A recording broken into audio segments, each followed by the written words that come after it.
Hello friends, मैं आपको SSC head constable के बारे में मैं बताने जा रहा हूं, जो कि बहुत ही इंटरेस्टेड होगा।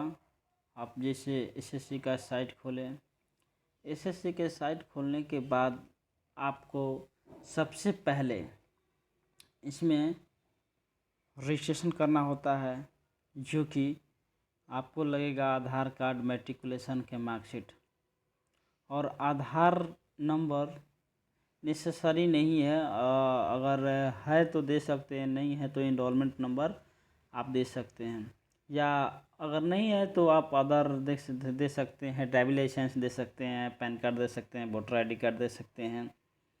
एनीवे, अब आप यहाँ से रजिस्ट्रेशन करते हैं। यहाँ से रजिस्ट्रेशन करने के बाद आप एक लॉगिन आईडी पासवर्ड मिलता है, उससे आप लॉगिन करते हैं।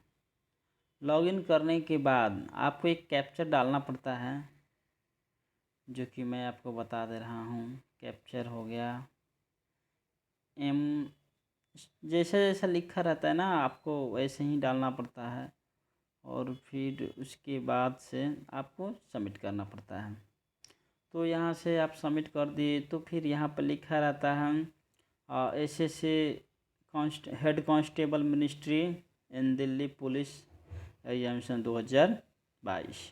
इसमें लास्ट डेट आपको दिखा रहा है, उसके अनुसार एप्लीकेशन का स्टार्ट है। तो आप अप्लाई करते हैं।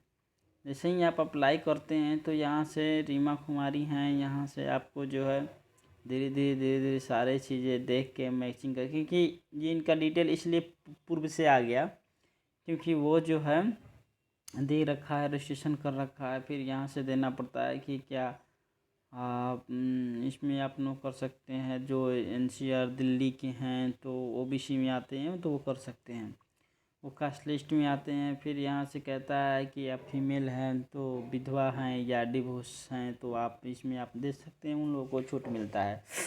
दूसरी बात है कि अगर कहता है कि आपके मतलब आप जो कैंडिडेट हैं, क्या आप पूर्व से पहले से दिल्ली डिपार्टमेंट पुलिस डिपार्टमेंट में काम कर रहे हैं या नहीं। फिर कहता है कि आपके जो पेरेंट्स हैं वो क्या आप इसमें पूर्व से काम कर रहे हैं या रिटायर हैं। फिर कहता है कि आपके स्टेट में जो है during the sport Kota state level का है तो आप यस कर सकते हैं, तो बाकी के सारे को नो आप कर सकते हैं। ठीक है। फॉर्म भरने से पहले सबसे पहले आपको विज्ञप्ति को अच्छा से पढ़ना पड़ता है। फिर यहाँ से मीडियम कहता है, जो ये एग्जामिनेशन मीडियम है तो आपको हिंदी चूज कर लेना। अगर बिहार के हैं या अच्छा सा इंग्लिश नहीं जानते हैं तो आपको हिंदी चूज कर लेना होता है। फिर यहाँ से आपको जो है मतलब एग्जामिनेशन सेंटर आप डाल सकते हैं, तो जैसे कि मुजफ्फरपुर हो गया, अदरवाइज जो भी आप डालना चाहते हैं। फिर यहाँ कहता है कि आप एक सर्विस मैन है, तो जब तक के पूरा मतलब फुलफिल नहीं होता है एग्जामिनेशन सेंटर का कोड, आपको घबराने की ज़रूरत नहीं है, तब तक आपको फॉर्म आगे बढ़ेगा नहीं। फिर यहाँ पे कहता है कि आपकी एज में छूट चाहिए तो आप नो कर दीजिएगा। नॉर्मल नो करना है, क्योंकि छूट उन लोगों को देना चाहिए जिनका उम्र समाप्त हो गया है। ठीक है। फिर आप आ सकते हैं यहाँ पे। हाँ, यहीं पे कह रहा है कि आप जो कंप्यूटर बेस्ड टाइपिंग टेस्ट दीजिएगा वो आप किस मोड में एग्ज़ाम देना चाहते हैं, हिंदी में या इंग्लिश में। ये टाइपिंग टेस्ट है तो नॉर्मली इजी होता है इंग्लिश, तो आपने इंग्लिश कर रखा है। ठीक है। फिर वहाँ यहाँ से आपको नो कर देना। फिर कहता है ये नो इसलिए किया गया क्योंकि वो सारे लोगों के पास एक डिग्री होगा ही नहीं, क्योंकि ये कहता है कि do you the process degree post graduate diploma awarded by the राष्ट्रीय रक्षा यूनिवर्सिटी, तो ये एक्चुअली होगा ही नहीं।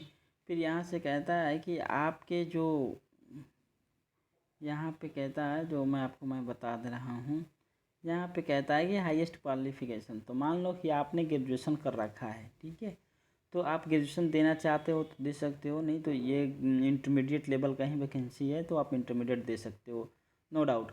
फिर कहता है क्या है कि आप इंटरमीडिएट दे, तो वैकेंसी है इंटरमीडिएट पे, इसलिए आपको यहाँ पे इंटरमीडिएट का जो है कब आपने पास किया, तो मान लो कि आपने पास किया 2016 में, आपको फिर ये बोर्ड डालना पड़ता है कौन सा बोर्ड से आपने पास किया। तो बिहार स्कूल एग्जामिनेशन बोर्ड से आपको रोल नंबर डालना है।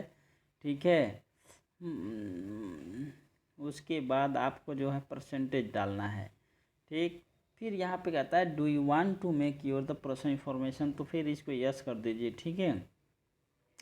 फिर आप जब हो गया तो यहाँ पे कहता है कि रिसेंटली वन, वो क्या कहता है कि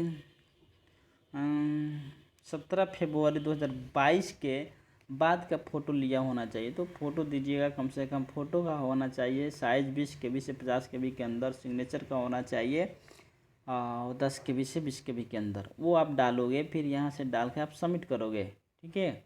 आपका फॉर्म कंप्लीट हो जाता है।